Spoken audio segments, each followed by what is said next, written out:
Welcome to TXOGA Talks, where energy meets insight. The purpose of this podcast is to provide you with a candid conversation about our energy needs, our energy security, and your energy future. Texas oil and natural gas have made our nation the world's energy leader, constantly innovating and investing to fuel the economy, protect the environment, and power the world. This industry is fast-paced, high-tech, and essential to improving modern life. And we're here to talk about it. You're listening to TXOGA Talks, where energy meets insight.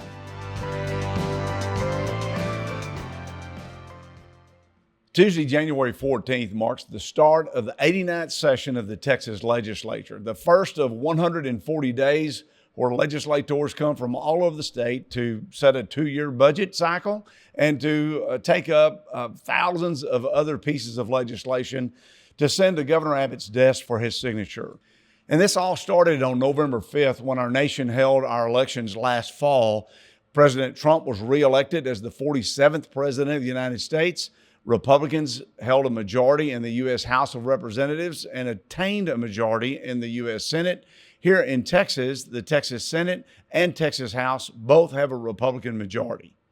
Starting on January the 14th, there are going to be 33 new legislators who are going to take the oath of office for the very first time. They're going to be sworn in. You've got 32 members of the Texas House and one new member of the Texas Senate. And it's going to be a momentous occasion because these individuals are going to be joined by their families, other legislators, and their staff who play a tremendously valuable role in making certain that Texas continues to be the leader. Recently, Shana, Joyce, Vice President and Government of Regulatory Affairs at TXOGA, and I had a great conversation about what might be expected in this upcoming session.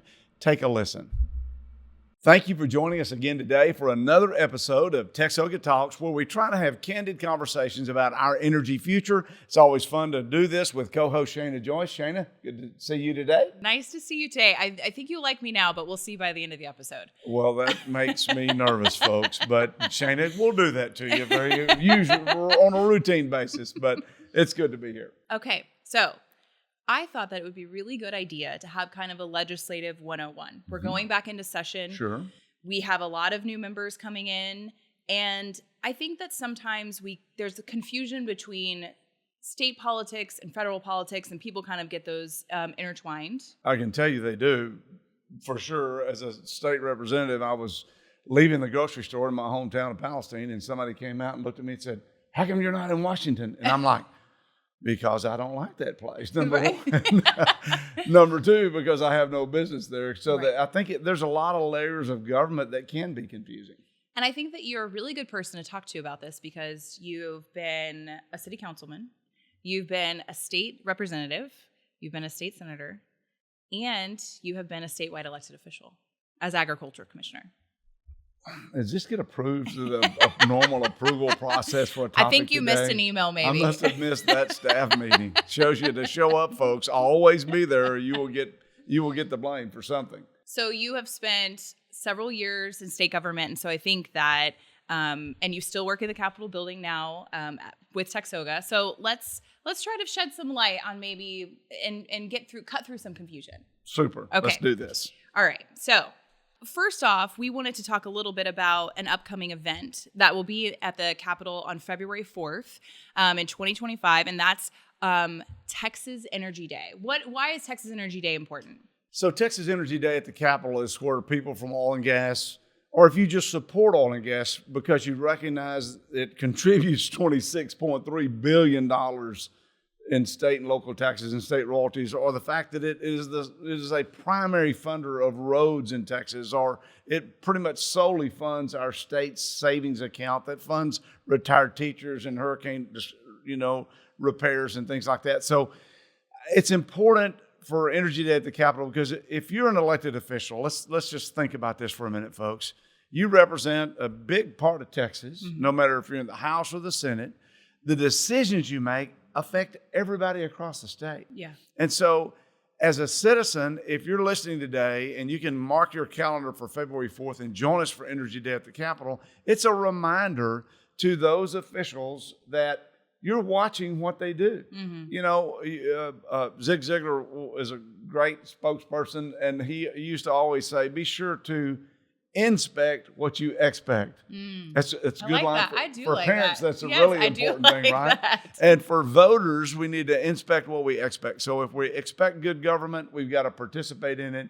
And it's hard because you're raising families, you've got a job, but take one day out every other year and come join us at Texas Energy Day at the Capitol. It does make a difference. And I love when our member companies send a lot of folks from their operations too, because it really comes in full force and shows that the energy employees are vital to the state. And so I love that aspect of it too. They are. And look, no one is a better witness than someone that is really doing this as a job on a daily basis. I mean, we have a great team at TXOGA, Shana, you and Tulsi and Corey and Shannon and the others who are advocates for our industry. But when legislators hear it directly from someone that works, it makes a difference. And I'll say one other thing. If you are in the insurance business, or you're an attorney, or you're a CPA, or you have a mechanic shop, or you may have a cosmetology shop, you benefit when oil and gas is doing well. That's right. So we want you to join us at Energy Day at the Capitol. You have a role, and you can be an energy supporter. We have a lot of chambers of commerces, chambers of commerce. It's kind of always, it makes me think, is it sticks in the mud, or is it stick in the muds? That's a good one. In the mud, right? Yes. So it's chambers of commerce. And so we want everyone to participate. We want you to join. So you can go to texasenergyday.com for more details and to sign up to join us. So we hope to see you there on February 4th. All right, so let's dive into some basic facts about the structure and the makeup of the Texas legislature. So there are 181 members that make up the Texas legislature, and there are 150 House members and 31 state senators. Then you have the governor, the lieutenant governor, and the speaker of the House. Well, and most people don't realize this, but the speaker is actually one of 150. That's a good point. The speaker is a state representative, while the governor and the lieutenant governor are elected statewide. Yes. The speaker is elected by the members of that body. They continue to represent their state representative district while they also serve as Speaker of the House. That's right. And they have a whole staff that works with the whole House to get things moving. That's right. The Senate and the Speaker, the Lieutenant Governor and the Speaker and the Governor all have staff of really talented people, as do the senators and state representatives that have staff members. Yes. Because, look, there's 6,000 to 7,000 different pieces of legislation or resolutions that are introduced. Someone described serving in the legislature as trying to get a drink of water out of a fire hose. You want just a little bit, and it's all coming at one time. And so having staff members who are really smart, mostly younger folks, because you work so many hours a day, no one else can keep up the pace. But they really do make a difference. And so if you can't get direct contact to your rep or senator or the governor, lieutenant governor, or speaker because of obviously tremendously busy schedules, take time to visit with those staff members. They are very impactful, and they can have a big influence on the direction of legislation. And I'll say that's a quality that's unique to Texas. Not all states have that. So it's kind of wonderful that we have this big build out of all these people supporting these representatives. That's right. And Shana, I like the fact that our legislature meets every other year. It's a beautiful fact. So according to our state's constitution, the Texas legislature meets for 140 days in odd-numbered years. And how ironic that they're all odd. And our framers knew that when they picked that out. A lot of Texans think that they should meet for one day every 140 years, and their lives would be better. Sometimes we all think that about government. But it's a big state. There's a lot of responsibility. And it's all governed by the Texas Constitution. And I think an important point of that, to add on to that, is that it's a part-time legislature, right? It's supposed to be. It's supposed to be. But that means that you maintain your normal job and that this is your part-time job that you don't get paid a lot for. And you get paid $600 a month, That's right. whether you earn it or not. It's supposed to be a part-time job. And I like the fact that it's every other year. I've heard some people say the legislature needs to meet every year. Texas is so big. There's so many important issues. But you know what? We want to keep government limited but effective. And so if they're going to focus on the things that are most important, it gets sometimes them out of mischief about getting into things that I think normal Texans think they don't need to be getting involved in anyway. I agree. And so I think in every other year, and I'll tell you this, they budget for a 2-year budget cycle, not a 1-year budget cycle. And so when you budget for a 2-year cycle, it by necessity requires you to be thoughtful in that process and to not get too far out on a limb because economics could change. And so it just forces you to be a little bit more cost conscious and thoughtful, unlike other states that can get in trouble in a hurry. So I think there's a lot of good benefits to this, but it is more, it's becoming more time. They're meeting all year round on They have interim charges. hearings. That's right. When I served 1 year, we met more days than the United States Congress. Oh my gosh. Not good for anyone, I want to tell you. Not good for my family, not good for my business. That's because hard.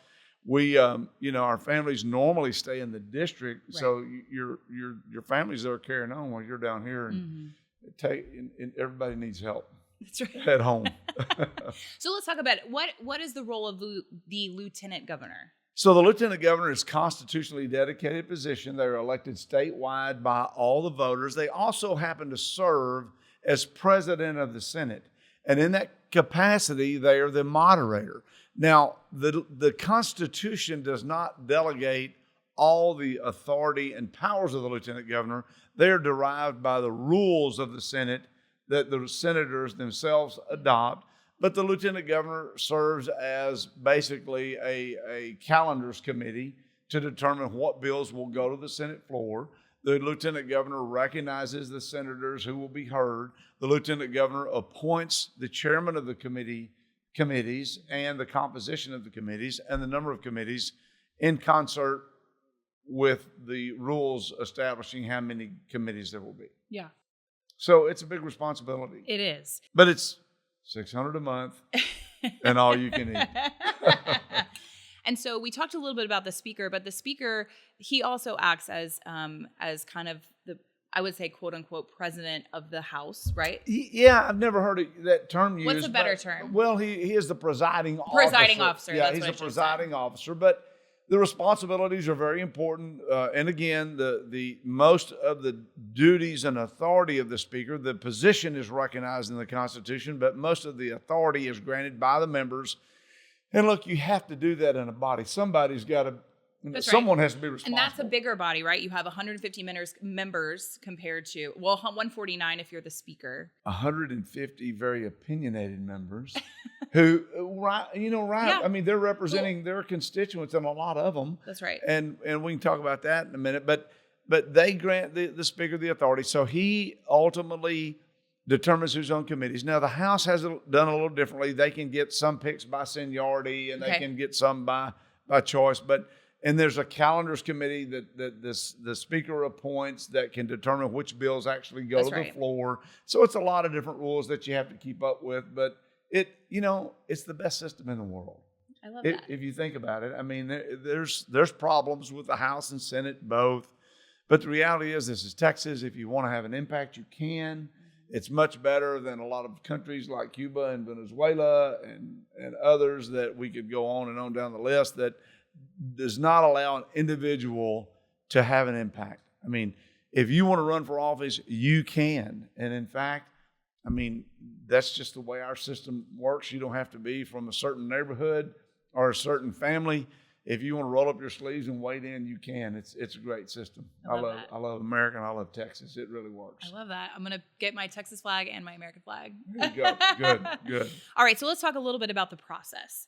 So you have an idea for a bill. What do you do next? So fortunately, you don't have to be a lawyer. You don't have to be a constitutional expert. You can be a committed, convinced citizen and just a business person, right? Which I love when business people run for office, or educators or physicians. It's good to have a good mix of folks from different backgrounds. And we have that. We have that in both chambers. And I think that's what makes Texas work so well.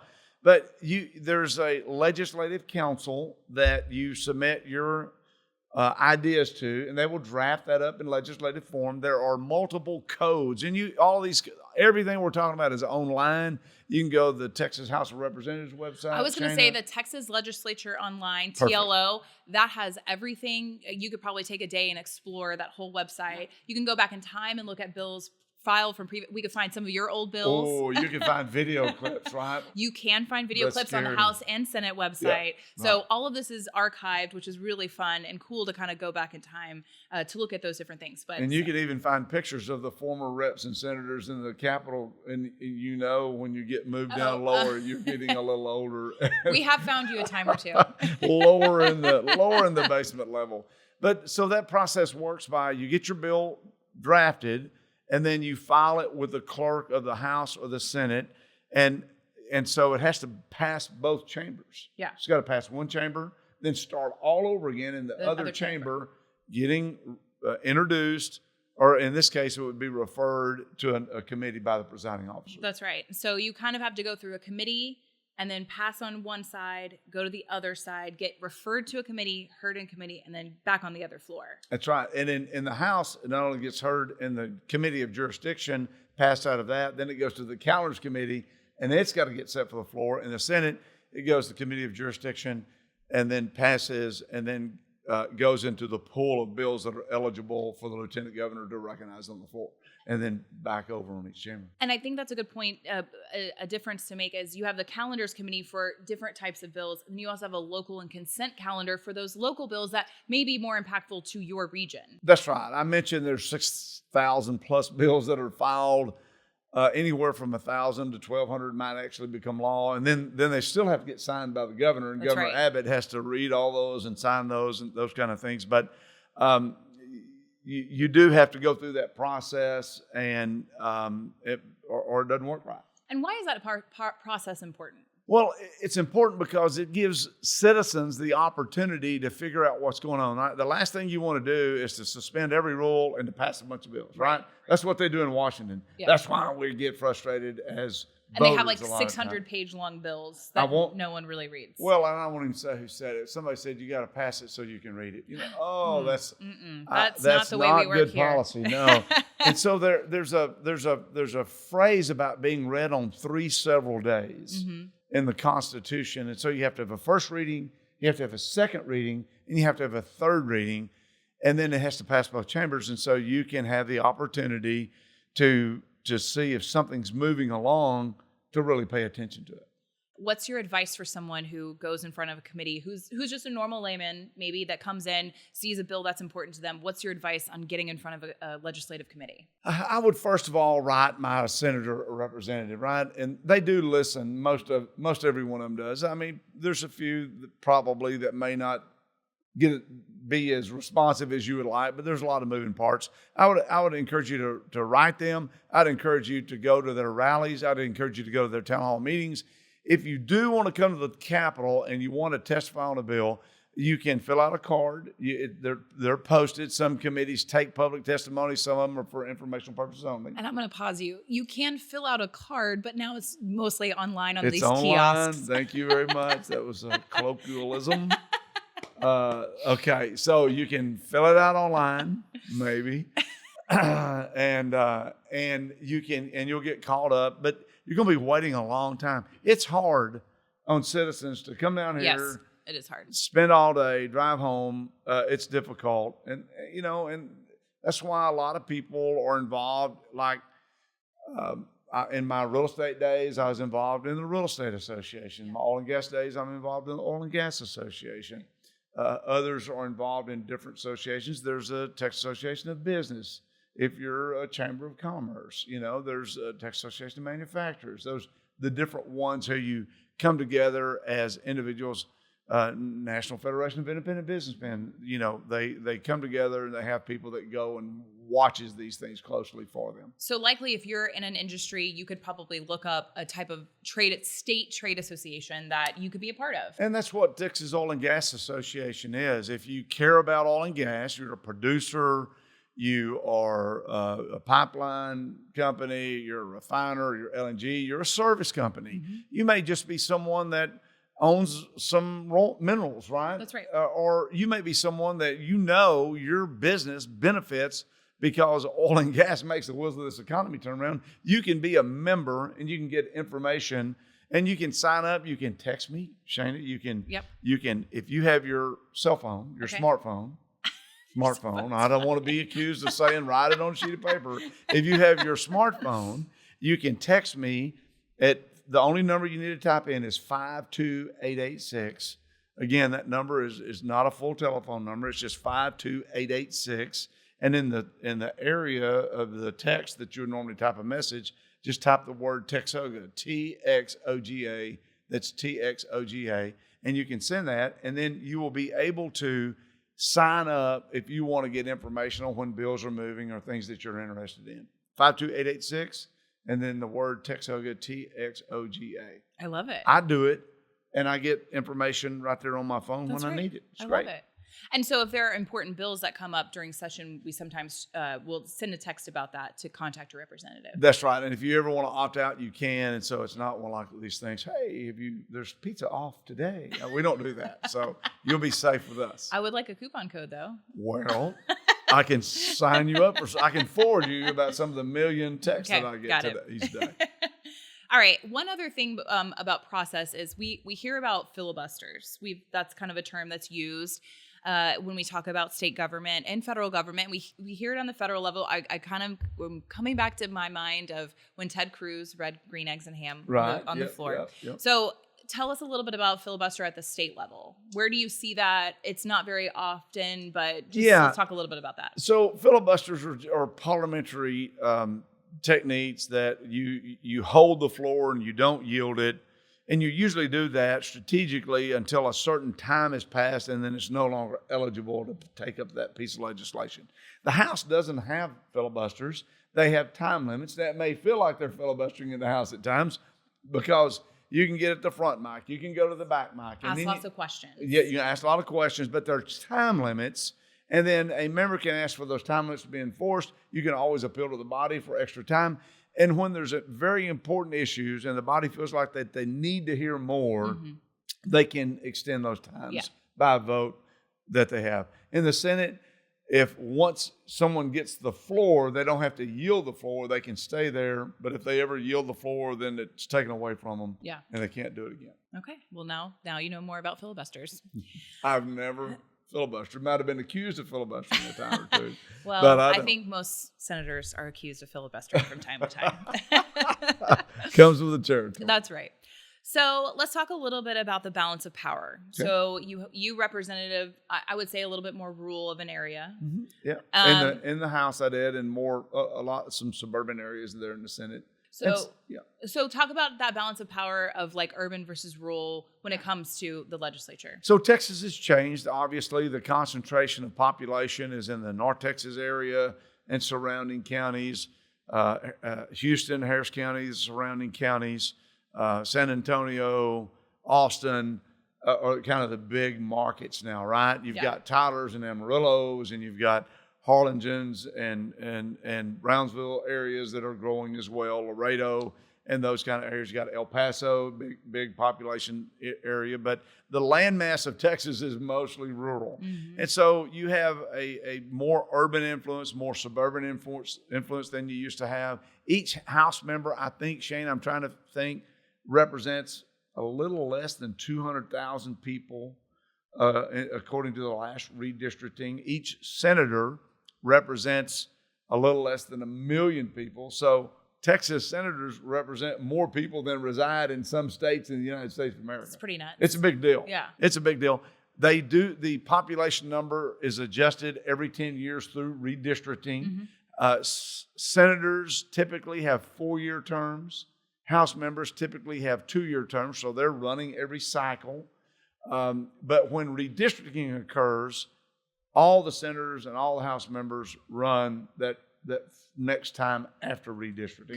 Because your map may have shifted a little bit. That's right. You're in a new area in theory, and so you got to run and stand before the people, make certain that you're their choice to go down and represent them. And look, it's a flawed process, but it, as I've said before, it's one of the greatest in the world because you really do get to say who your representative is. You really can make a choice.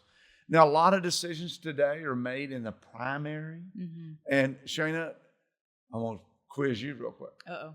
This last March primary, how many registered voters were there in Texas? Were there 18 million, 20 million, or 22 million?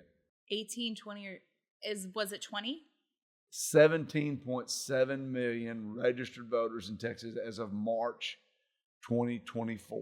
But didn't that number just recently go up in November? It did go up a little bit. Regular. That's right. Okay. So people are paying attention and they're registering to vote. So you're 0 for 1. You tried to cover that real well, but you whiffed it, so I'm going to give you another chance. This was your quiz day. I know. I'm turning the tables real quickly. So that was in March. So we had 17.7 million actually voted in the primary. Mm-hmm.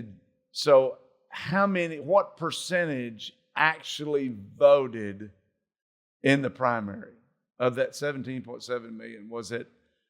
Okay. Okay. I like multiple choice. No, multiple choice is great. I'll make it easy on you. It was less than 20%. And that's where we've talked about this on a previous episode, but that's where the decisions are made. About 13% voted in the Republican primary, and I think about 5% voted in the Democrat primary, if I'm remembering my numbers correctly. That'd be really bad if I'm wrong right now. We'll fact check you. Do that, right? But my point is, you really can make a difference if you vote. You can make a difference if you encourage your family to vote. You can make a difference if you encourage your colleagues to vote. And we have to vote to have a government that's held accountable and that we can have confidence in. If we do not, then it devolves into something that no one's happy with. And so we just need to encourage greater voter participation. And I think that's really important when we talk about what we're talking about the legislature, the Texas legislature today, because as they say, all politics is local. Yep. And these are the people that are representing you and probably the topics that are most important to you closest to home. Perfect. And so I think that's an extra oomph for you to go out and vote, especially in the primaries. That's right. And just think about the impact of your vote when less than one in five actually who are registered. Keep in mind, there's 30 million Texans. Mm-hmm. There's only about less than 18 million that are actually registered to vote. So if you're one of the five, you're having an outsized impact on the outcome of that election. So get involved, find a candidate that you like. If you can't find one, run yourself. That's right. I love that. No. My advice is to never run for office. I'm not kidding. You've run several times. It shows you my lack of intelligence, I think, by running for public office. I obviously do love it because you can roll up your sleeves and be an advocate for what you believe in. But it's hard. It is hard. It's better to let someone else do it. It's also changed. I think it's probably changed a lot since you first run, too. Maybe so. I don't know. I think about the beginnings of our country. People were getting in fights on the floor of the United States Congress. They're shooting. Aaron Burr and Alexander Hamilton Dueling. got into a gunfight over the thing. So fortunately, no gunfights, no beatings with canes. I have seen a fist fight or two, which is always kind of fun. I've heard a story about a pulled collar close, right? Yes, yeah. Let me tell you something. Occasionally that could happen. It's an emotional thing. We all have passionate beliefs. That's right. You're working long hours. You're tired. So cut them a little slack. They're people. They these men and women work real hard. They have other responsibilities. As we said, they have real jobs. That doesn't include and families. And so give them a note of encouragement, and then tell them what you think about the legislation, but maybe tell them thank you first. All right, I have two fun questions, and then your quiz is done for the day. Good.